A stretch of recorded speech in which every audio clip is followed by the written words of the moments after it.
বেলদা থেকে উড়িষ্যার দিকে যেতেছিল, যে এই রাস্তা হয়ে এই রাস্তা থেকে পেরিয়ে গেছে। আর সেই নন্দীটা ছিল, সেই গাড়িটাকে সেই গাড়িটাকে মেরেছে এখানে, এটা দিয়ে এই রাস্তায় পেরিয়ে গেছে। দিয়ে 4 জন ছিল, 4 জনেই মারা গেছে। কখন হয়েছে এটা? সকাল 6টায়।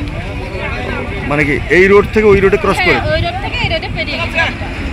কি মনে হয় কি কারণ? ওরা ঘুমের কারণে ঘুমিয়েছিল, যে এই রাস্তায় পেরিয়ে গেছে। যে লরির সামনে? হ্যাঁ।